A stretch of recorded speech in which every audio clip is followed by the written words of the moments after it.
Hello friends, मैं हूं अनुपम कुमार। आपका मैचलेस क्लासेस में हार्दिक अभिनंदन करते हैं। तो आइए उसी जोश के साथ हम पढ़ना शुरू करेंगे। एक बार हम पुराने पढ़े हुए को रिकॉल करेंगे। इसके पहले मैं ऑलरेडी 2 वीडियो आपके लिए बना चुका हूं।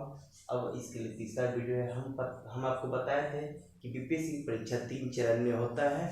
पहला होता है आपका पीटी, जिसको प्रीलिमिनरी बोलते हैं। उसका दूसरा आपको बताए थे मेंस, और मेंस में ही आपको बताया था कि एक हिंदी पेपर होता है, एक समान अध्ययन पेपर 1 और समान अध्ययन पेपर 2। तो समान अध्ययन पेपर 2 हम लोग पढ़ रहे हैं और उसमें हम आपको बताएंगे। उसके बाद बताए थे आपको, उसके बाद हम आपको ऐच्छिक विषय बताए थे। ऐच्छिक विषय में खंड 1 बता चुके हैं, प्राचीन इतिहास और मध्यकालीन इतिहास। आज हम बता रहे हैं आपको ऐच्छिक विषय का खंड 2। तो चलिए इसी के साथ हम स्टार्ट करते हैं। दोस्तों याद रखिए, पढ़ाई दुनिया में बहुत जरूरी है। खाना खाना जरूरी है, सांस लेना जरूरी है, पढ़ना उतना ही जरूरी है।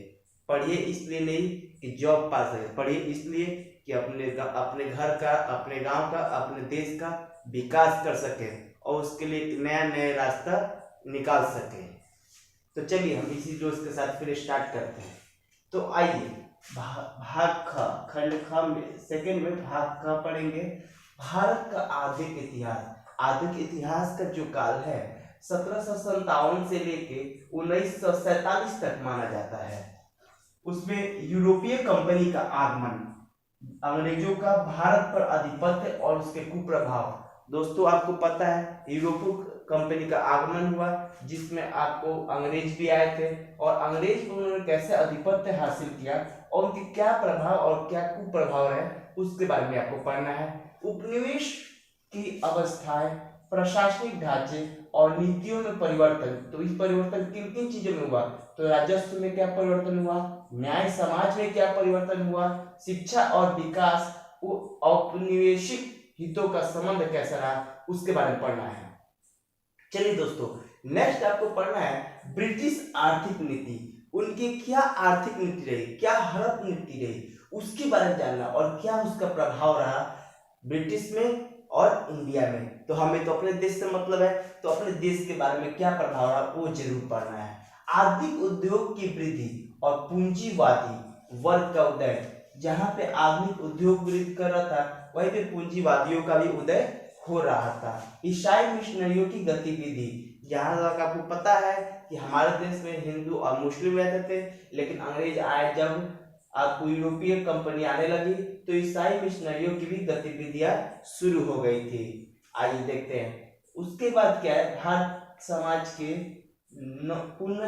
पुनर्जीवन के प्रभाव। सामाजिक धार्मिक आंदोलन। 19वीं सदी के पुनर्जागरण का स्वरूप कैसा था? जातिगत आंदोलन क्या था? जो दक्षिण में, जो भारत में दक्षिण में और महाराष्ट्र में ये ज्यादा प्रचलित हो गए थे। उसका आदिवासी विद्रोह, आदिवासियों ने भी विद्रोह करना शुरू कर दिया था। नागरिक विद्रोह देखिएगा, 1857 का विद्रोह, कृषि विद्रोह, नील बगावत, मोपला बगावत, ये सारे शुरू हो गए थे। इसका मात्र एक ही कारण था कि यूरोपीय कंपनी का आगमन और उनका निरंकुश शासन। चलिए आगे देखते हैं दोस्तों। उसके भारतीय राष्ट्रीय आंदोलन का उदय और विकास। अब देखिए भारत में कैसे आंदोलन होते हैं और उसका क्या उदय क्या था और विकास कैसे करते हैं। तो राष्ट्रवादी एवं उग्र राष्ट्रवादियों की नीतियां और उसके कार्यक्रम। ठीक है दोस्तों, उसका उग्र क्रांतिकारी दल, जैसे गरम दल कर सकते हैं, तो वो क्या था, एक बार का उग्र क्रांतिकारी दल था। उसके बाद आतंकवादी सांप्रदायिकता का उदय और विकास। और दोस्तों पता ही नहीं चला कब आतंकवाद का भी संप्रदाय का उदय हुआ और विकास भी हो गया।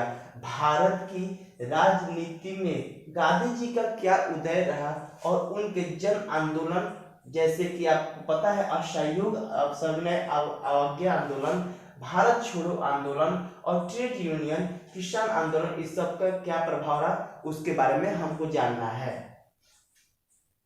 उसके बाद देखिए दोस्तों, जहां पे हम कोशिश करते हैं कि मैक्सिमम टॉपिक नहीं, हम वही टॉपिक को पढ़ने की कोशिश करेंगे जो आपको एग्जाम में पूछते हैं, क्योंकि सारे टॉपिक पढ़ने का कोई फायदा नहीं है। लेकिन उन टॉपिक को जरूर पढ़ना है जो हमारे भारत के इतिहास में विद्यमान है।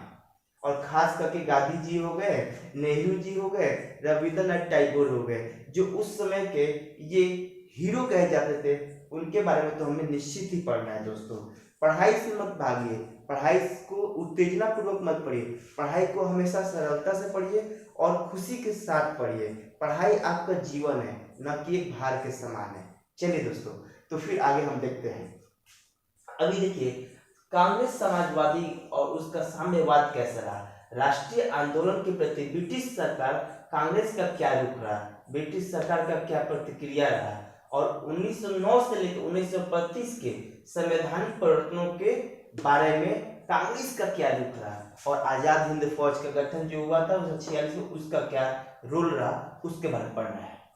आगे देखेंगे तो आपको पता है कि भारत का विभाजन भी हुआ, तो भारत का विभाजन एवं उसकी स्वतंत्रता के बारे में निश्चित ही दोस्तों पढ़ना है कि उसका विभाजन कैसे हुआ, उसका कैसे एक भारत देश बना, और उसकी स्वतंत्रता में हमने क्या क्या खोया, क्या क्या पाया, उसके बारे में तो जरूर पढ़ लीजिएगा। और 3 महान विभूतियों के बारे में, जिसे हम गांधी जी कहते हैं, नेहरू जी कहते हैं, रविंद्रनाथ टैगोर के बारे में आप पढ़ सकते हैं। ये आपको पता है राष्ट्र कवि है, ये आपको पता है कि हमारे प्रथम प्रधानमंत्री हैं, और ये जो है हमारे बापू, जिसको राष्ट्रपिता भी कहते हैं। चलिए आगे ही दोस्तों, अब इसी का जो है ऐच्छिक विषय का खंड सेकंड पढ़ रहे हैं, भाग 1 पढ़े और ये भाग 2। कहने का मतलब है दोस्तों, ऐच्छिक विषय में 2 खंड में एग्जाम आएंगे, खंड 1, खंड 2। खंड 1 में क्या होगा, तो प्राचीन इतिहास होगा, खंड उसी में भाग 1 होगा, और भाग 2 में जो होगा आपको मध्यकालीन इतिहास होगा। और वहीं जब खंड 2 में आइएगा तो भाग 1 में आधुनिक इतिहास आएगा, और भाग 2 में विश्व इतिहास आएगा। तो आइए दोस्तों, विश्व इतिहास के बारे में भी थोड़ा बहुत चर्चा कर लेते हैं। तो आइए दोस्तों, इसमें क्या है, भौगोलिक खोज। आपको पता है दोस्तों, भौगोलिक खोज हुआ, क्यों हुआ, तो ये देखिए, सामंतवाद का पतन होना शुरू हो गया था, वही पूंजीवाद का भी आरंभ हो गया था। पूंजीवाद जैसे कि लोग एक जगह से दूसरे जगह जाते थे धन के लालच में, और उसमें जो है हमारा देश सोने की चिड़िया था, तो लोग इसके नाम से बहुत ही प्रभावित थे, और चूंकि मसालों का भी देश कहा जाता था, तो उस वजह से भी हमारे देश में आते थे, तो पूंजीपतियों का आना प्रारंभ हो गया था। ठीक है, यूरोप में देखिए पुनर्जीवन स्टार्ट हो गया था, धर्म सुधार शुरू हो गया था, और इंग्लैंड में वही क्या हो गया था, तो संसदीय संघों का विकास शुरू हो गया था, 30 वर्षीय युद्ध शुरू हो गया था, और यूरोप के ऐतिहासिक महत्व क्या रहे उस समय के, वो जानना जरूरी है, और वो भी खासकर किसके क्षेत्र में, तो वो भी हमारे संक्षिप्त में, मतलब हमारे देश के संक्षिप्त में इसका क्या महत्व रहा, उसके बारे में जानना है। चलिए, अब दूसरा जो है फ्रांस का प्रभुत्व। फ्रांस का प्रभुत्व कैसा रहा, तो फ्रांस की क्रांति, उसमें नेपोलियन का युग बढ़ना है, जो 1789 से लेकर 1815 तक का था। पश्चिमी यूरोप में सुधारवाद और प्रजातंत्र के बारे में पढ़ना है, उसका विकास 1815 से 1914 तक हुआ, उसके बारे में पढ़ना है। यूरोप में औद्योगिक क्रांति की अवस्थाएं क्या थी, उसके बारे में पढ़ना है। वहीं पे देखिए, इटली का एकीकरण, जर्मन साम्राज्य का आबादीकरण। देखिए, जहाँ पे इटली का एकीकरण हो रहा था, वही जर्मन साम्राज्य का आबादीकरण हो रहा था। वही अमेरिका का सिविल युद्ध शुरू हो गया था। 19वीं और 20वीं सदी या शताब्दी में एशिया और अफ्रीका में उपनिवेशवाद और साम्राज्यवाद और यूरोपीय शक्तियां तथा ऑटोमन एम्पायर 1815 से लेकर 1914 तक के बारे में पढ़ना है। उसके बाद आपको दोस्तों प्रथम विश्व युद्ध, उसके क्या परिणाम रहे और ये विश्व युद्ध क्यों हुआ, उसके बारे में आपको पढ़ना है। उसके बाद इसी में एक पेरिस संधि हुआ था, उसके बारे में आपको पढ़ना है दोस्तों। उसके बाद क्या है, तो रूसी क्रांति जो आपको हुआ था 1917 में, उसके लिए क्या होता था, चीन तथा हिंद चीन में राष्ट्रवादी आंदोलन भी उस समय चलता है, तो उसके बारे में आपको जानना है। चीन में साम्यवाद का उदय और उसका स्थापना पढ़ना है। वहीं पे आपको देखेंगे मुस्तफा कमाल पाशा के द्वारा तुर्की का आधुनिकीकरण, मतलब तुर्की का सुधार कैसे हुआ, और मुस्तफा कमाल पाशा को तुर्की का राष्ट्रपिता कहा जाता है, जैसे अपने देश में महात्मा गांधी को राष्ट्रपिता कहा जाता है। वही देखिए अरब राष्ट्र उदय, उसके बारे में पढ़ना है। फिर जर्मन में नाजीवाद, जापान में सैन्यवाद, और द्वितीय विश्व युद्ध के उद्गम और उसके परिणाम के बारे में दोस्तों आपको पढ़ना है। वहीं पे आपको यूएनओ की भूमिका और राष्ट्र संघ की भूमिका और उसका परिणाम पढ़ना है। दोस्तों अब हम आपको बता दें कि ये आपको मेंस का जो चौथा पेपर था ऐच्छिक विषय आपको सिलेबस बता दिया। दोस्तों हमने सिर्फ एक इतिहास के बारे में बताया, वैसे आपको टोटल 34 सब्जेक्ट है, 34 सब विषय है जो आप ऐच्छिक विषय बना सकते हैं। और वो सारे विषय आपको जो यूनिवर्सिटी से कराया जाता है 3 साल का, उसी कोर्स से आपको लिया गया है। तो आप चाहे तो इतिहास लीजिए, ज्योग्राफी लीजिए, पॉलिटी लीजिए, वो आपकी मर्जी है, इसमें आप बिल्कुल स्वतंत्र है। दोस्तों ये कभी भी आप डाउट में मत रहिएगा कि हम ऐतिहासिक सभी ले लेते हैं, ऐसा कुछ नहीं है।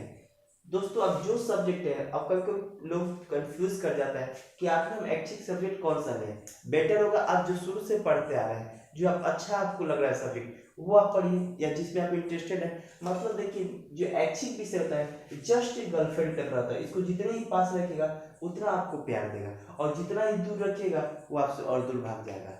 तो दोस्तों हम इसी के साथ विराम लेते हैं, और आगे आने वाली हमारे जो इंटरव्यू के बारे में है उसके बारे में हम आपको बताएंगे, और आशा करते हैं कि आप हमें शेयर और लाइक खूब ढेर सारा प्यार देंगे, जिसकी वजह से मैं बहुत मोटिवेट होता हूँ दोस्तों। और मैं इसी तरह मैं आपके लिए और वीडियो बनाते रहूँगा, और कोशिश करूँगा कि आपके हर छोटी मोटी खामियों को दूर करके और आपकी बुलंदियों को छूने में हमारा जितना सहयोग होगा हम अपना पूर्ण सहयोग देंगे। तो इसी के साथ विराम लेते हैं। जय हिंद, जय भारत।